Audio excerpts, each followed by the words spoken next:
Hello and welcome in everybody. I am Fruit Punch TCG and today is an incredible video for me because I finally get to talk about the OP10 Kid. That's right, Yellow Kid is coming straight to us in about a month or so, and I am very excited to get my hands on these cards, guys, and let me tell you why. This deck has it all. It's got incredible tempo, it's got incredible late game, it's got incredible yellow triggers that I know we all love to see, right? I'm sure everybody loves those yellow triggers, but this is a deck I wanted to put together for you guys to showcase the proper cards that we're actually going to have our hands on, because as you know, this law is actually a promo, right?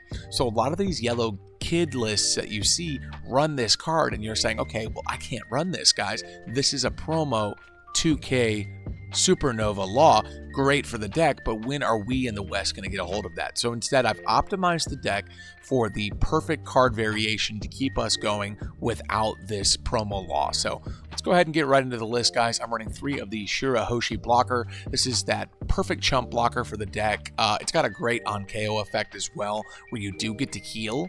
So your opponent is sort of incentivized to leave this card alone, and you do get to use the chump block to its full potential, unless they bottom deck it or send it back to hand in course, which I'm not too upset about that just because of its low stat line.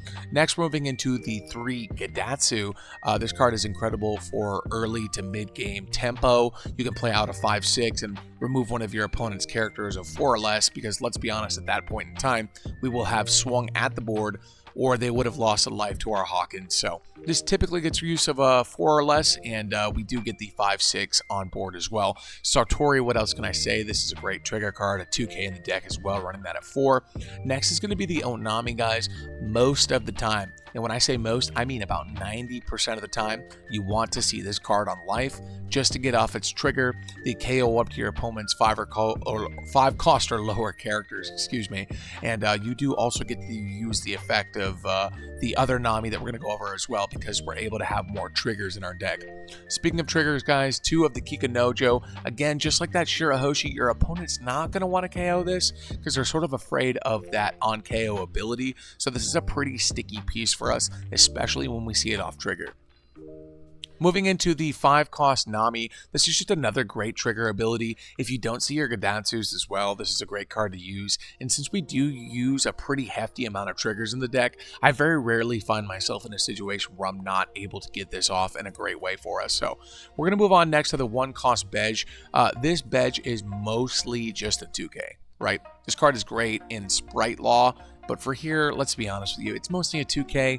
Very rarely, if at all, you're ever going to find, a situation where this card needs to be played out. So grab that 2K with your Luffy search and move on, or put it on top of your life with the Law, the 7-cost Law. Next, we're going to move into Cavendish. This is just another Supernova. I know this is a vanilla 6/8. You can find this with Luffy. You can put this on life with Law. You can play this for 6 if you have nothing else going on for you. This is a great utility card, and at the end of the day, if it does nothing else for you, it is a 1K that you're able to still grab off the Luffy so you don't whiff, you know what I mean? Bread and butter of the deck, guys. The 4/5 Basil Hawkins. You're going to make this a blocker every time, right?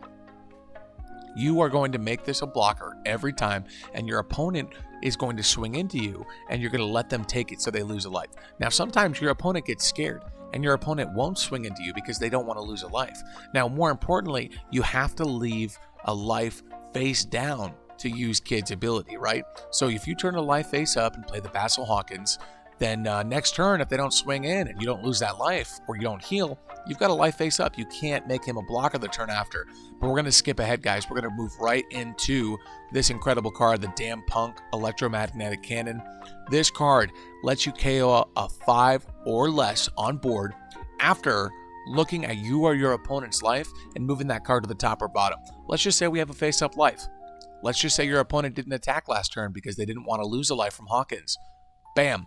KO a body, remove some of their tempo, put the life that you turn face up to make the Hawkins a blocker at the bottom of your life, and then the next turn, attack with the Basil Hawkins, restand him.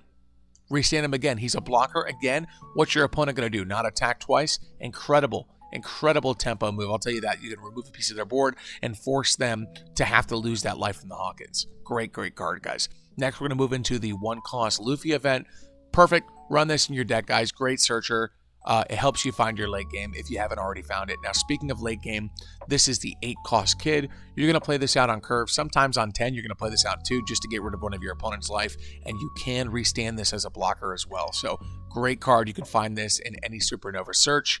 Next, we have the X-Drake 2K. This has a little bit more utility, guys. If you have less than or equal to the same amount of life as your opponent, you can rest a 4-cost or less. So this is sort of the yellow Uso Hachi in a way, with a couple more steps, right? Because you have to have less than or equal to the same amount of life as your opponent.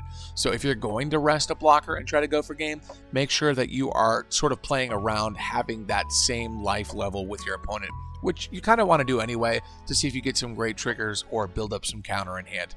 Next, we're going to move into those secret rare laws. This is a 7/9. You can put a Supernova on top of your life, add Arrested Dawn to your leader, make him a 6k swing if it is your 7 Dawn turn, and then you can basically heal for free, right? And then your leader is actually going to turn that life face up and make either this a blocker or another Supernova on board a blocker as well. So it's a great card. Heal, establish a 9k body. What else can I say? Next, we have 2 of the 0-cost events. This is to filter out some of those bricks you might get in hand. We do see the 8-cost Kids and the 7-cost laws pretty often. Sometimes the Kikanojo's in your hand and you just want to get rid of it for some counter. This is a great card. If you see it on life with this damn punk, you can actually move it to the bottom. We are only running 2, so that's very situational, very niche effect for that to happen. But hey, we're playing yellow, guys. All bets are off, right? All bets are off. Like, I want to try, see if I can get it, you know? So that's why this electromagnetic cannon is just so great. And I'm running it at 4 because the trigger is the same trigger as Hawkins, where you draw 2 and discard 1. So it's got a great trigger. It's got a great ability. Sometimes you have some empty turns where you just want to restand that Hawkins again, and you can KO something and just move it again. How many times do I have to say it, guys? Incredible card. But that's going to do it for us for the deck breakdown. Let's go ahead and move into some gameplay, and I'll show you just how strong this yellow kid is in the OP10 format. All right, here we go. Game 1, we are finding ourselves up against the red hair Shanks himself. So if they're going to choose to go second, we are going to get first here. Looking at our curve, I don't really love to see this kind of hand. We do have something like the Shirahoshi, but seeing basically no Supernovas is not the way to go. So we're going to go ahead and mulligan this. Now we do get a slightly better hand. We do have some Supernova targets, and I do like to see the Hawkins here as well. So I say things are a little better for us, so we'll go ahead and pass, and we'll see what the opponent tries to do here. I don't hate going in on 8. Honestly, 2 white snakes is kind of crazy, but we're going to go in on 8. I could go 2 banish, but that's kind of goofy, right? Because they do have leader ability, so we're just going to swipe in at 8 and see what we get here. We're probably just going to take the life hit just because they did go down 2 cards, and we'll go ahead and pass. Now, next turn, if they decide to play something like the Lucky Roo, actually, it's going to be Red Force, which is kind of crazy. Okay, I've heard some whispers of people playing this in their Shanks deck, and I don't hate it, honestly. I mean, it could be a dead card later. I don't really know how much of that they're running, but hey, for now, it looks pretty good, right? Next, we could probably just do our Hawkins here, get a 6 off, just because we don't care if they try to KO it with like a Beckman or something. With these white snakes, not really give them that much value that they're looking for. So we'll go ahead and start with 6. We can see a leader ability 1k here, but they will go down to 4 cards. So I don't know. Are they going to take this and go to 3 that early? Let's see. Looks like they're going to KO that Roo. I was curious about them playing. And we're going to go ahead and play out the Hawkins here and pass our turn, flip the top life, face up, and make our Hawkins a blocker. So if they do decide to KO that, then they are going to lose a life. And with 5 cards in hand, playing something out as well, they'll probably go to 4. I can't imagine they'll want to do that, but they might not have a choice, right? So we'll see what they decide to do. If they don't want to KO our Hawkins' turn, we do have a damn punk ready to go, and we'll clap back at their board. So you know what? I think I'm actually going to go ahead and take this and not resolve the trigger and just see what they decide to do. Now, they do go ahead and play out the chopper, which is fine because I am going to go ahead and just KO that, guys. So we're going to do the damn punk. We'll KO the chopper, but I think I'm going to go ahead and look at my life here first, and I'm going to keep that. I'm going to move that to the, let's see. We could get rid of a white snake if we want to use the ability, or they could play something out first, but moving into their 8 Dawn turn, they'll probably have something pretty big, but I am going to keep it just to get rid of one of the white snakes if that's the case, and we'll KO that chopper. Now for 3, I'm just going to go 6, 7 here, so we'll do 6 from our leader. And then we'll do 7 from the Hawkins, and we'll restand him, showing our opponent that Onami that we saw as well. So go ahead and put 2 on Hawkins here. They did take the 6, so maybe they'll go ahead and use leader ability and give us a 1k here, but no, they take that as well. We'll go ahead and end our turn and restand that Hawkins, showing off that Onami that we saw as well. So opponent moving into their 8 Dawn turn, we could see something like a Rayleigh, we could see something like a Dragon. I think the Dragon would be the better play, just to put some more pressure on us. I don't think these building snakes are going to get as much use as they think they are, because next turn I am just going to go ahead and play out the kid and get rid of another life. And if they do KO the Hawkins this turn, then they're going to lose 1 as well. So if things go our way, we could get our opponent to 0 life next turn. But we'll just see what he decides to do with 8 Dawn. Dragon could be pretty good for him. Again, I think that is probably a good sign, but instead he's actually going to put Dawn on the building snake. Because I'm sure that's not his only attack this turn, I am just going to give him the Cavendish for this one. And if he puts more Dawn on the other building snake, I am just going to let it go through and KO one of the building snakes, and then the leader hit I'll just give to the Hawkins. So it looks like we are just going to get the 6 first, so I'll just go ahead and do the Hawkins now and trash his life, which was a Lucky Root. So next we could see something like another Lucky Root come out, which I don't really think I mind too much because he is just going to go to 0. But instead he's going to go ahead and play out the Chopper. Now, looking at that Chopper, I could go ahead and Damn Punk again here, and that would leave us with 5 Dawn. And with 5 Dawn, we could go ahead and play out the Nami, which would kind of slow things down for our opponent, which I don't hate. But getting them to 0 is actually pretty pivotal here because, 1 Dawn open, we could do a 6k swing into them after the fact, but they would just block leader ability. So what's more important? And I think the board control might be a little bit more important. So we're going to go ahead and do that Damn Punk, and we're going to move the, well, no, I'm not really going to, well, I could play out another Hawkins, actually. I do like that. Yeah, we'll look at our top life and place it at the bottom. And we'll go ahead and KO that Chopper again. And then we could just play 6 into the white snake just to get rid of it. And then we'll go ahead and play out the Hawkins again. End our turn, make the Hawkins a blocker again. And then we do see a Satori trigger on life as well. So if our opponent attacks whatsoever, they are going to go to 0 this turn. So that sort of shuts them out of playing something like a 10-drop Shanks, because then they wouldn't really establish a blocker, right? So, and if they do establish a blocker, guys, I have a 3rd Damned Punk in my hand. So that could be pretty annoying for them. And honestly, the writing was on the wall, right? Because if they were to play out the 10-cost Shanks, or if they did the Divine Departure on our Basil Hawkins here, then we would just make them lose their last life. They had no blockers in hand, guys. They couldn't even attack this turn. And if they decided to not attack this turn, not to lose that last life, I would just play another Damn Punk and get rid of one of these cards here, guys. They could have restand the Marco with the Divine Departure, but I would have just moved the Satori to the bottom, and then we would have had a Kiko Nojo move to the top of our life, make our Hawkins a blocker again, and then force our opponent to not attack again. So guys, 4-cost event, Damn Punk Electromagnetic Cannon. I'm telling you, it's incredible. Let's go ahead and move into our next game.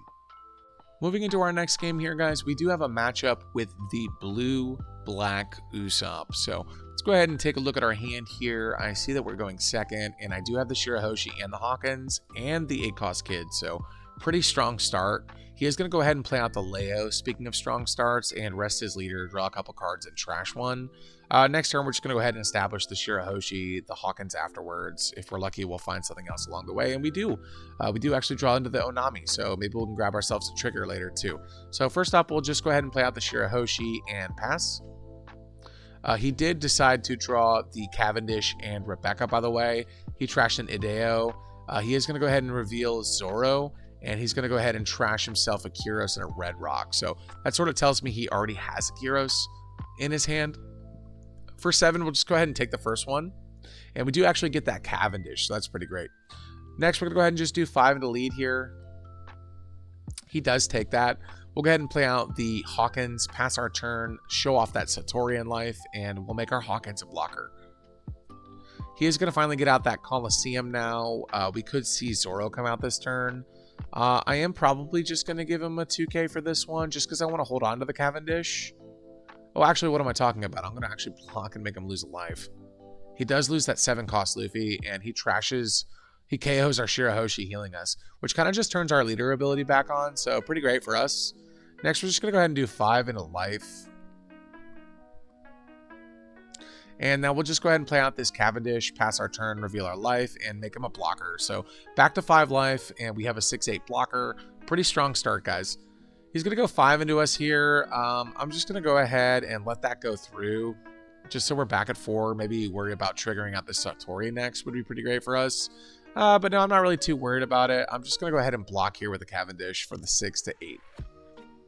For 7, he's going to go ahead and play out the Rebecca into the Kyros. And next, he'll play out the Cavendish as well. And he'll go ahead and return Rebecca to hand. And he's going to swipe 9 into our Cavendish. And I'm just going to give him a 2K for that one, guys. Not really worth letting that go this early. Speaking of letting things go, we're going to go ahead and throw 5 into his lead. Next, we're going to throw 8 into his lead. And I think he knows what's coming. We're going to go ahead and play out this kid and trash his life, pass our turn, and we do get to draw. So we're going to go ahead and filter out one of these laws because I did draw another kid, and if he's unable to deal with our board next turn, I think that just might be curtains. So we're going to go ahead and give him a 2K for this because we know we're going to take this 9 or something else like that. 6 is going to go ahead and let that through just so we can trigger out the Satori, and we'll go ahead and trash this law here for that. Now, these other 3 life might be triggers, but if I were him, he's probably going to be going to board. But I'm not quite sure if he can KO everything, because we do have 4K counter in hand. And the only card I care about keeping here, guys, is that 8-cost kid, because that basically guarantees him being at 0 life next turn. So he's going to throw 10 into our Cavendish here. We're going to just counter out of that, guys, with a 2K, 1K. And now he's going to spend a considerable amount of Dawn to even deal with that, but it doesn't really matter because he's going to be out of blockers. So he's going to have to go ahead and swipe into that here. He did send Satori back into hand, which actually gave me the counter for that, which is kind of crazy. And then 5 into life, we'll take that, getting another kid, insult to injury here. We'll go ahead and play it, trash his life here, and writing on the wall, guys, I think this one's over. We are just going to go 6-9-9, and mathematically speaking, that's GG's.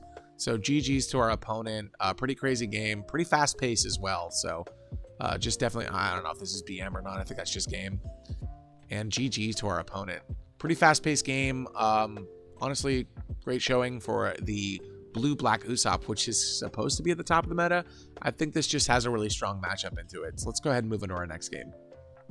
All right, guys. Now, we do actually have a game into the green-blue Zanji.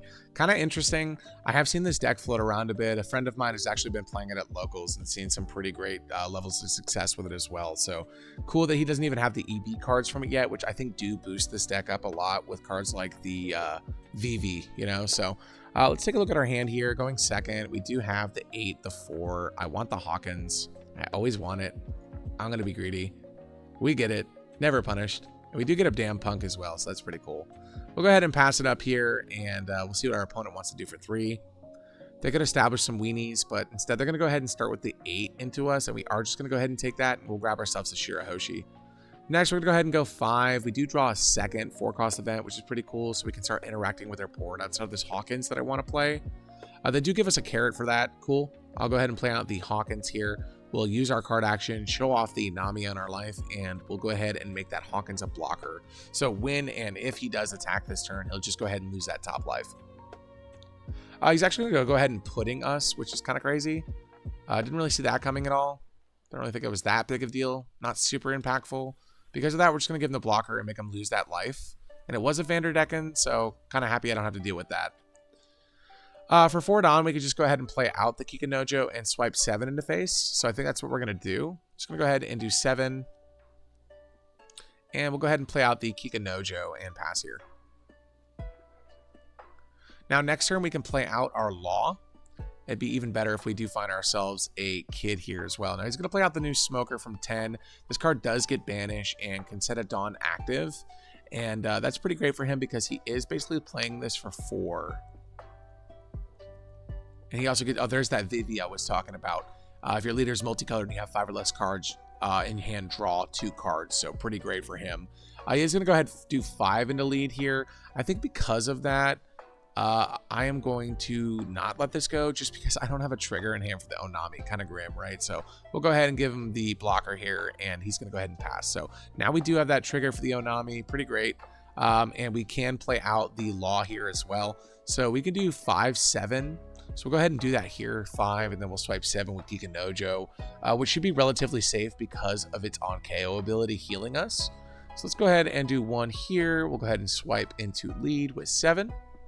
Get some more cards out of his hand. And now we can just go ahead and establish that Law and put a 2K back on life.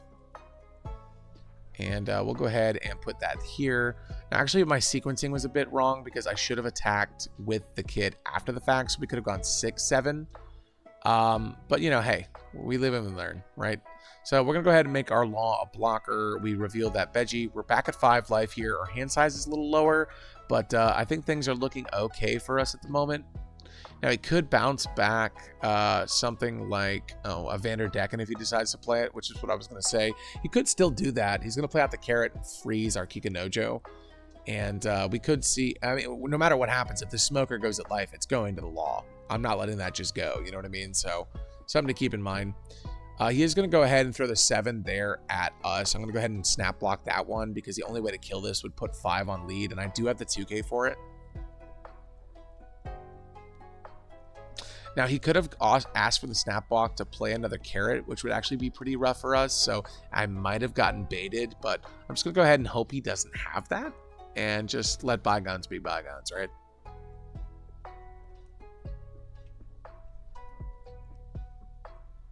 Decisions. We are still relatively healthy at 5 life, so I'm not really too worried about the board state right now. His hand size is dwindling as well, so that's pretty great for us. And we did see the Vanderdecken off of that as well, which is pretty great. So he's going to go 5 at lead. I'm just going to take that 2K back. And if he attacks us at life again, I am just going to go ahead and get rid of this carrot here, so that's pretty good too. I was going to send out Vanderdecken, and he's going to... So which one is more of a threat, right?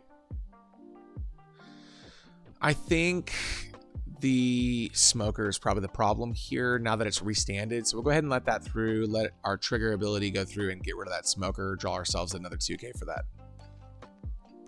And he's going to play out the Vivi, draw some more cards, and pass. So let's see if we can find some top end with this Luffy here. Unfortunately, we don't find anything too impactful.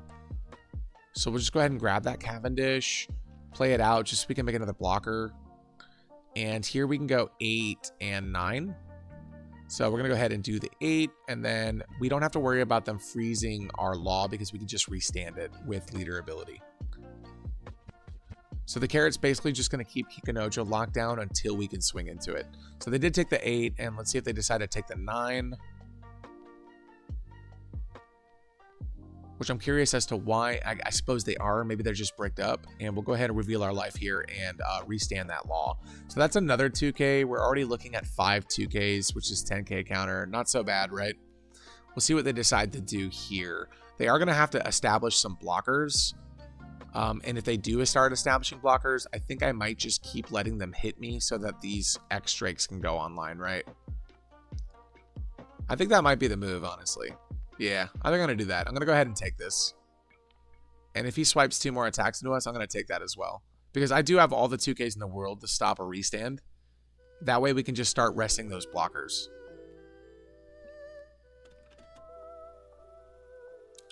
So as tantalizing as it may be to go ahead and not take this, I think I am just going to go ahead and take this. So that way when he attacks again with the carrot, we will be at equal or less life, and I could go ahead and rest some blockers. So please, attack again. I would like that. That would be quite nice. Maybe I'm bricked up. Maybe that's why I'm not countering. Don't you want to attack with your carrot again? Ah, yes. Attack with the pudding. That is fine with me. So he does have 1 attached to the carrot here. So that's 7, 8, 9, 10, 11, 12, 13K. And I can get out of that easy. So we're going to go ahead and take that as well. Sort of bait him to go in with that. And you know what? I'm actually going to trigger the Satori because if it is 13K, we can do 2, 4, 6, 8, 10. And that would make us a 15. So we'll go ahead and trigger that out and we'll get rid of the Gadatsu here.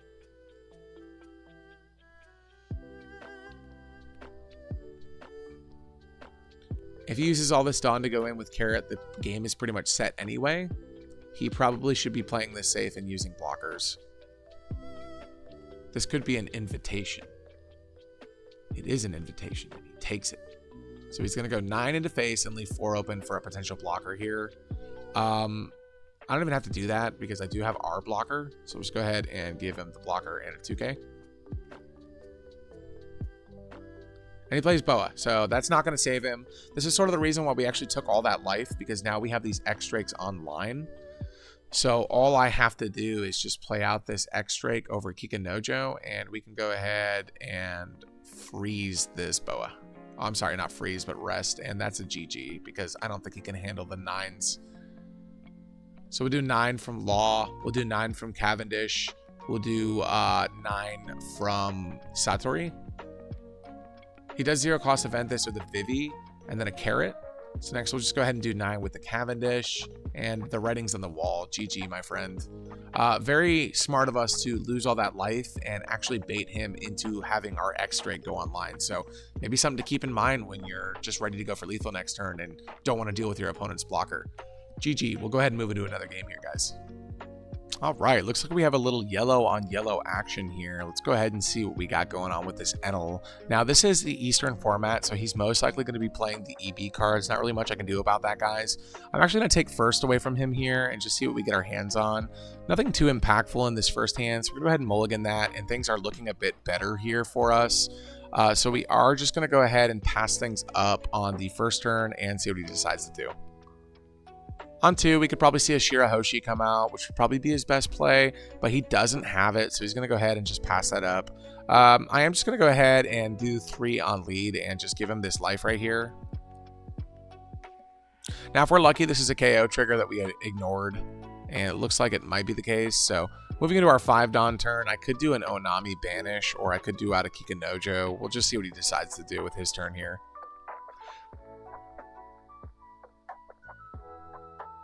Now, this is a matchup I'm actually not too familiar with. I've played against Enel so many times in my vast knowledge of this game. Let me tell you, so large.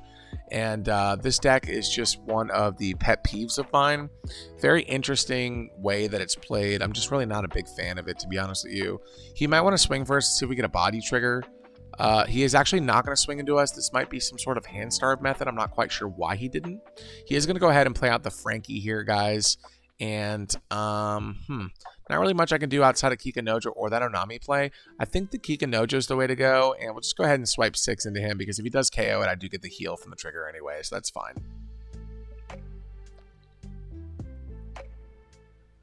He takes it, and we'll see what he decides to do. If it, oh, it's a Shirahoshi. Okay, that's not so bad. So he's going to draw 3, trash 2. He does decide to get rid of a Bej, which means he does have a pretty defensive hand if he's throwing out 2Ks. And he is going to get rid of a Katakuri here as well. So we'll go ahead and pass it over to him and see what he wants to do with his 6 Dawn turn. Next, we'll be moving into 7. Not really much we can do outside of doing Onami. Maybe we can double Onami next turn, do some Banish play. I think 1 should be more than enough, just because leader ability is always online. He's going to go ahead and play out the Kuzan here. He has to place 3 costs on our life, but this is just an established body, so maybe we'll see a 6-6 come our way or a 5-7. Either way, I think I'm ready for it. I really wouldn't shy away from taking a hit here just because our hand size is okay, but we do want to play some more cards. So first is going to be a 6 from Frankie. We are just going to take the first one. We do get a 1-cost Searcher, and he's actually not going to swing with the next hit, so that's fine with me. For 7, I'm probably just going to go ahead and play out the Onami here, banish a life. I think that's a fine play. So we'll go ahead and play out Onami. We'll give banish to our Kikanojo, and we'll go ahead and put 3 onto her. Actually, we'll just do 4. Make it a nice 10. That way we can guarantee this life hit. See what we can get off life here. We do trash an ace, which looks pretty great for us. So next we'll go ahead and swipe 5 into this Frankie. Maybe we can get a counter as well. So a counter and a life would be pretty great for us. I'm also fine with him letting this go. And next we're just going to go ahead and put down this Luffy, guys. We'll play out the Luffy, and we'll find ourselves a Hawkins, and we'll go ahead and pass. So now he's up to his 8 Dawn turn. He is at 1 life, and I'm thinking about playing out the kid next turn and just getting some counter from hand. Or I could just stack up some Dawn on my characters and try to pick away at him. We'll see what happens. Now, if we do play out that Hawkins, he's not going to be able to get his leader ability off because it is during my turn when he hits 0 life. So pretty devastating stuff, guys. He's going to go ahead and play out that Luffy. He's going to go ahead and KO our Kikanojo, which is going to heal us back to 5. Not such a bad thing for us, to be honest with you. Now we can safely play out this Hawkins next turn. And then we can just hold off on this kid play. Now this may prompt him to not attack us, but we will be establishing a body, so that's pretty great. We're going to go ahead and play out the Hawkins here. And let's go ahead and play out the Onami as well, just so we can give Banish to our leader again. This is probably a little annoying for him, because now we're going to go ahead and swipe 8, and he'll have to actually discard 2 cards to get his life back.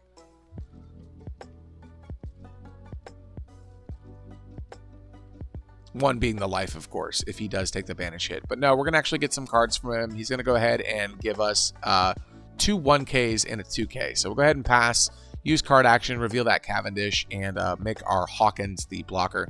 Now, he could KO it or put it on life with Katakuri. Again, that's fine. This game is actually probably slipping away from him just because of how healthy I'm staying right now.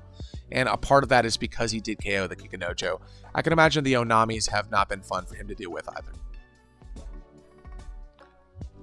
So on his 10 Dawn turn, he could play out the ace here. He's actually going to go ahead and do that. He does get the rush. I'm just going to let it hit, even though it's leader here, whatever it is, I'm just going to go ahead and let it hit Hawkins. Trash that card he got from the ace. Pretty great for us. Next, he's going to throw 5 into our face. I think it's time that he does want to probably try to start worrying about whether or not he can get all this out of here. 5, we're just going to go ahead and give him a 2K here. Another 5, I'm going to get another 2K just because I want to Onami him again. It's been pretty funny. And the ace hit we will take if he decides to swing with it.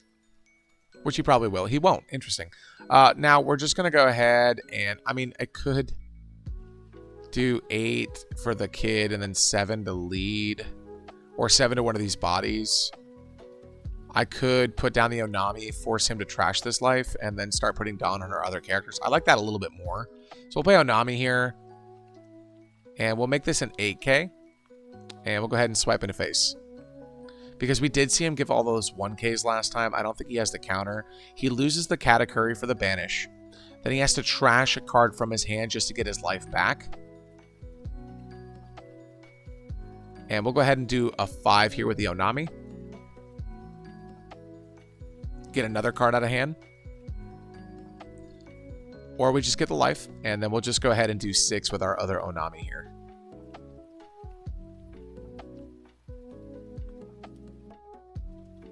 And that's going to get us to 2K. So we'll go ahead and pass. And he's only down to 5 cards in hand. And guys, we're still at 5 life. So if he heals in any way, shape, or form next turn, I'm just going to go ahead and drop the kid on him. Or honestly, I don't think I have to. I can just divide the Dawn with these bodies. It's an interesting situation, right? Because I haven't been attacking his board at all. I've been going all at face. So he kind of has to have a healing card now. And we did banish the Katakuri off of his life. He's going to swipe 5 into our... Onami here. We're just going to let these go, guys. They definitely did their job. You can have it. All yours.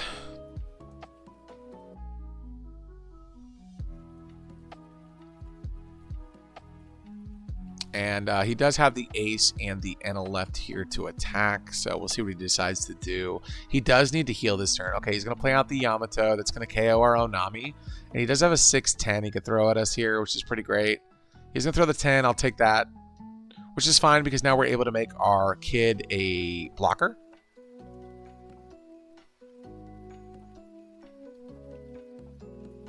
And he decides not to attack. Okay, cool. So now we can make our kid a blocker. We'll go ahead and play this out. Trash that life, which is another Katakuri, funny enough. And that's going to go ahead and have him trash another card from hand just to heal again. So we're indirectly attacking his hand as well. And then we can just throw 7 at face to try to see if we can get him to 0 again and force him to have another card to heal. He's going to go ahead and trash Raigo here, guys. That tells me he might have another one. So let's go ahead and do 7 at face. We'll probably just get that last life again.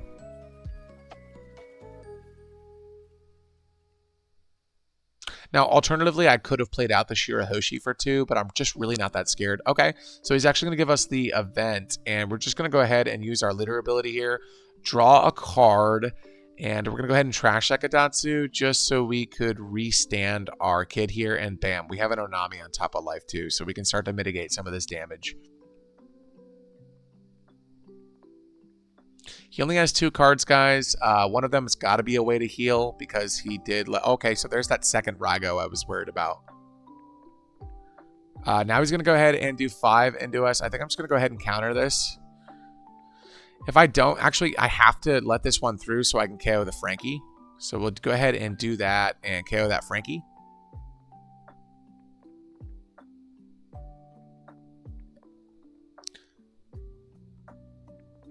And next is going to be a 9. We'll go ahead and take that. It'd be nice to get a trigger body here because we could just wrap things up if that's the case. We'll go ahead and take this life here as well. And perfect. We actually do get the trigger body. So we're going to go ahead and dump off the Cavendish and get that Satori. Which actually, depending on trigger, may have just ended the game right here for us. So he has 1 card in hand, guys. I think I'm just going to go 7. And just hope that there's no KO triggers. But this is Enel we're talking about, right?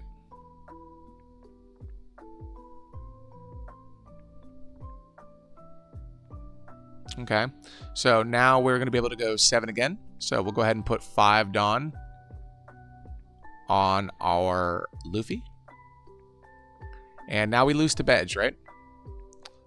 Found myself in this situation quite a lot. And drum roll. Is it Bedge? It is Bedge. Wow. Crazy. We'll go ahead and end our turn, and that is game.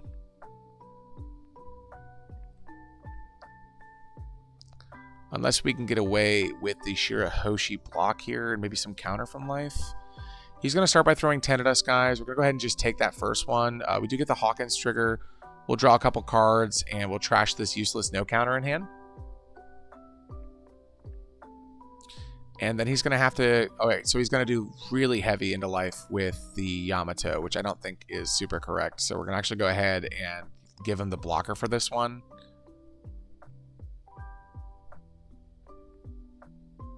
And now he's going to go ahead and put the rest on lead, and he's going to swipe in with 10. So we'll do 2K, 2K, and 0 cost.